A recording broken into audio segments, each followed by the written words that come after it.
बिस्मिल्लाहिर्रहमानिर्रहीम। अस्सलाम वालेकुम नाज़रीन, मैं हूं शहरियार शौकत और आप देख रहे हैं मेरा ऑफिशियल यूट्यूब चैनल। प्रोग्राम है अब बोलेगा पाकिस्तान। हमारे एक दोस्त थे कामरान साहब, उन्होंने जिम खोला तो मैंने उसका जो प्रमोशनल ऐड था वो एक और दोस्त को भेजा। तो उस दोस्त का रिप्लाई आया, यार मुझे वज़न उठाने या एक्सरसाइज करने के लिए जिम की ज़रूरत नहीं है, मैं रोज़ाना दफ्तर जाता हूँ और वहीं पे ये सब कर लेता हूँ।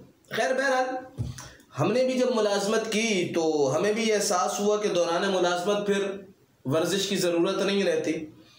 ये एक ऐसे वाक़या था जो मैंने आपको सुना दिया। मेरी अगली बात के इस वाक़े से कोई ताल्लुक़ नहीं है। सदर आरिफ अलवी ने कुछ दिन कबल ये कहा है कि सबको इमरान खान साहब की शागिर्दी में आ जाना चाहिए, सबको इमरान खान साहब की मुरीदी में आ जाना चाहिए। आरिफ अलवी साहब, आप सदर पाकिस्तान है सर, ठीक है, इमरान खान साहब ने आपको नवाज दिया। इससे पहले आपको मेरा नहीं ख्याल कोई डेंटिस्ट से ज़्यादा जानता था या कोई ख़ास अहमियत थी। बड़ी खुशी है हमें कि आप कराची के हैं। वज़ीर आज़म ने कहा था कि वज़ीर आज़म कराची से होगा, चले वज़ीर आज़म तो कराची से नहीं हुआ, सदर कराची से हो गया। हमें इस बात की बड़ी खुशी है, लेकिन सर कुछ बयान देने से कबल सोच तो लिया करें। अब आप सदर पाकिस्तान हैं, वो पहले वाले आरिफ अलवी साहब नहीं है जो कहते फिरते थे कि कराची के इस हिस्से से उस हिस्से तक जो है वो रोड बंद हो जाएगा, हम सड़कें बंद कर देंगे, हम किसी को नहीं। आप एक मुल्क के इस्लामी जमहूरिया पाकिस्तान के जिसकी एक वैल्यू है, खित्ते में जिसकी अहमियत है, आप उस मुल्क के सदर हैं सर, किस तरह के बयान दे रहे हैं?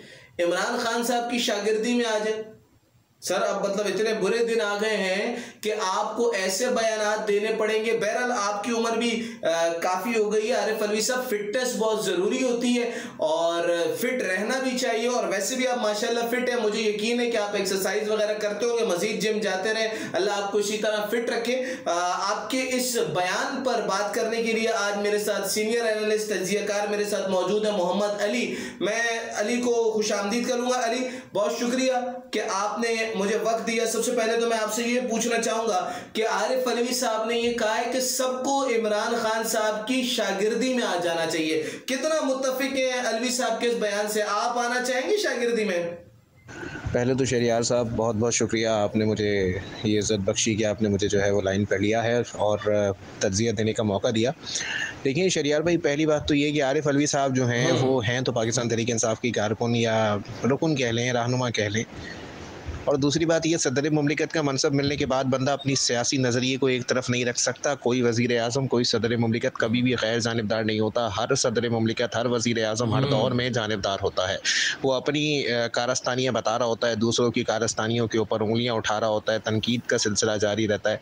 लेकिन इस तमाम तर सूरत हाल के अंदर अगर आरिफ अलवी साहब कहते हैं कि जी इमरान खान साहब की शागिर्दगी में आ जाएं, तो मेरी नज़र में उनका मौक़िफ़ बिल्कुल दुरुस्त है। अगर आपको गलत काम करने के बाद, अगर आपको नाकिस कारकर्दगी के बाद, अगर आपको मईशत की बदहाली के बाद, अगर आपको बेरोज़गारी बढ़ाने के बाद, अगर आपको महंगाई के तूफ़ान के बाद, अगर आपको अपोजिशन को दीवार में चुन देने के बाद, अगर आपको नौजवान नस्ल को मकरूज़ कर देने के बाद, अगर आपको मुल्की कर्जा बढ़ा देने के बाद, अगर आपको IMF का पाकिस्तान दे देने के बाद, ये तमाम तर सूरत हाल के ऊपर पर्दा डालना है, तो आप इमरान खान साहब की क़यादत या इमरान खान साहब की शागिर्दी में आ जाएं। आपको पता लग जाएगा कि 3 साल कुछ ना करने के बाद भी हमारे जो रहनुमा हैं या मैं ख़ुद कितना मुतमईन होकर खड़ा होता हूँ, क्योंकि मुझे तो घबराना नहीं है, और जब घबराना नहीं है तो फिर घबराने की बात आती नहीं है। और दूसरी बात ये, अवाम घबरा गए सर। अवाम की बात जहाँ तक आती है तो फिर सूरत हाल यही रहती है कि जी तमाम ताजिर सनतकार रो रहे हैं, पीट रहे हैं, कंस्ट्रक्शन इंडस्ट्री बंद पड़ी है,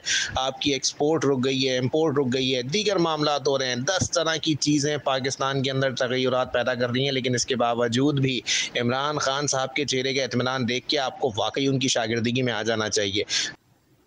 अच्छा अली, मतलब इमरान खान साहब तो नो डाउट सर वो 92 का वर्ल्ड कप, वो पता नहीं क्या एक मर्तबान था, हमारे गले पड़ गए, बस पड़ गए, आप कुछ कह नहीं सकते। वो न्यूजीलैंड की टीम भी चली गई है। मेरा ख्याल है इमरान खान साहब उन्हें वो 92 का वर्ल्ड कप दिखाते, उसकी इफादियत बताते, तो न्यूजीलैंड की टीम भी शायद यहाँ पर रुक जाती, इमरान खान साहब की शागिर्दी कबूल कर लेती। बहरहाल ये पूरा सिनेरियो आपने बताया बिल्कुल ठीक है, अवाम की कमर टूट गई है, अवाम का बुरा हाल है, लेकिन जो तहरीक इंसाफ का रुकन, जो तहरीक इंसाफ का एमएनए, जो एमपीए आता है, उसकी एक ही स्टेटमेंट है जी कि अगली बारी फिर इमरान खान साहब की है तो ये महंगाई का तूफान, ये बुरा हाल, ये डॉलर की कीमत, ये पेट्रोल के रेट।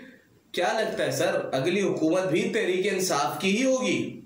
सर पहली बात तो ये कि तहरीक इंसाफ अगली बार आ सकती है या नहीं आ सकती, मुझे तो इस बार भी तहरीक इंसाफ की हुकूमत दिखाई नहीं देती। दूसरी बात ये सर महंगाई मानते कहाँ हैं? कौन सा ऐसा हुक्मरान इस वक्त मौजूद है पाकिस्तान के अंदर जो कि माने कि जी महंगाई हो चुकी है?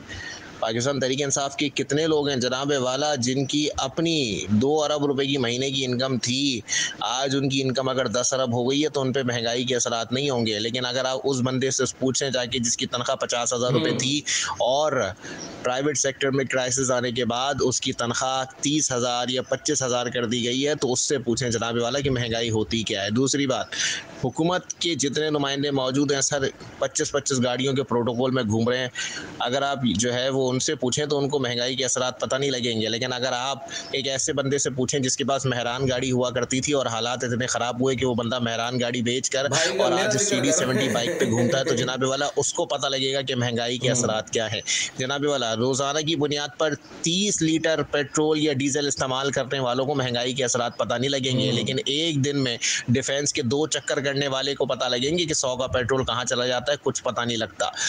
इस तमाम तर सूरत हाल के अंदर लोग अब ये तज्जिया भी देते हैं कि काश 92 का वर्ल्ड कप ना हुआ होता, या काश हम 92 का वर्ल्ड कप ना जीते होते। ज़्यादा से ज़्यादा क्या होता, मज़ीद लान तान हो रही होती पाकिस्तानी क्रिकेट टीम को कि आज तक एक वर्ल्ड कप नहीं जीती। लेकिन कम अज़ कम ये जो मामलात मुल्क के अंदर पैदा हो चुके हैं ना हर लिहाज से, इसमें तमाम तर सूरत हाल के अंदर आप यही बात बोल सकते हैं कि 92 का वर्ल्ड कप हमें नहीं जीतना चाहिए था, ना कोई हीरो मिलता, ना ये सूरत हाल पैदा हो जाती। अच्छा अली, ये भी बताइएगा, ये तो चले सारा एक सिनेरियो हो गया यार, आपको नहीं लग रहा कि तहरीक इंसाफ की अगली हुकूमत होगी, लेकिन बज़िद हैं तहरीक इंसाफ के एमएनए एमपीए, चाहे वो फयाज चौहान साहब हों, चाहे वो फवाद चौधरी साहब हों, चाहे वो कोई इनके ऐसे लोग जो कि अनइलेक्टेड है लेकिन वो सिलेक्टेड है, फिरदौस आशिक अवान साहिबा जैसे हुआ करती थी, इन जैसे लोग तो बज़िद है ना कि इमरान खान साहब ने बड़ा जबरदस्त कर लिया। इमरान खान साहब का जो काम है नो डाउट नवाज शरीफ साहब भी नहीं कर सके, जरदारी साहब भी नहीं कर सके, कोई और भी नहीं कर सकेगा। सर क्या लगता है कुछ हालात में बेहतरी आएगी या महंगाई का तूफान यूं ही बढ़ता रहेगा? आपकी इस बात पे सर मैं हंसूं, रोऊं, तालियां बजाऊं या शोक मनाऊं समझ नहीं आता। उसकी वजह ये है जनाबे वाला, हालात बेहतर होंगे। अरे पहले मान तो ले ये हुकूमत की हालात खराब हैं, फिर सोचेंगे कि हालात बेहतर होंगे या नहीं होंगे। और हालात की बेहतरी की अगर आप बात कर रहे हैं ना सर, तो मुझे नहीं लगता कि हालात जो है वो आसमानी फरिश्तों के बगैर जो है, ज़मीनी फरिश्तों की मैं बात नहीं कर रहा, आसमानी फरिश्तों के बगैर जो है वो मुमकिन हो सकेगा कि बेहतर हो सके। मैं अब ये बात बोलता हूँ कि ना अब आसमान से फरिश्ते नाजिल हो सकते हैं पाकिस्तान की हालात बेहतर करने के लिए, और ना ही जालिम जाबिर हुक्मरान और ढीठ हुक्मरानों के ऊपर जो है वो कंकरियाँ बरसाने के लिए अब बबीलें नाजिल होंगी। ये तमाम तर मामलात जो हैं वो अब पैदा हो चुके हैं। मैं बबांगे दहल ये बात आपको कर रहा हूँ, इमरान खान साहब हैंडसम होंगे, इमरान खान साहब जो हैं वो सादिक और अमीन होंगे, इमरान खान साहब जो हैं वो वर्कआउट करते होंगे, इमरान खान साहब जो हैं वो खुराक अच्छी रखते होंगे, लेकिन इससे आवाम का कोई लेना देना नहीं है। आवाम को किरदार के ऊपर क्या लेना देना, या आवाम को ज़ाती ज़िंदगी के ऊपर क्या लेना देना, या आवाम को फ़िटनेस के ऊपर क्या लेना देना। आवाम कहती है भाई कारकर्दगी दिखा दो, कारकर्दगी बेहतर होगी तो हालात बेहतर होंगे। ये तमाम तर सूरत हाल के अंदर आप हालात की बेहतरी की उम्मीद कर रहे हैं, तो मैं और आप अहमकों और जाहिलों की जंगल में रहने इस वक्त सूरत हाल ये पैदा हो चुकी है। और कब्र में भी अब कुछ दिनों के बाद, मैं दोबारा दोहरा दूं, कब्र में जाने के लिए भी 10 मुश्किलात पैदा होने वाली हैं, इसलिए ये बात भी छोड़ दी जाएगी, सुकून तो सिर्फ कब्र के अंदर है। अच्छा बहुत शुक्रिया अली, आपने वक्त दिया और आपकी ये बातें, बिलखुसूस फोटोग्राफर वाली जो बात थी यार, मुझे उससे एक चीज़ याद आ गई।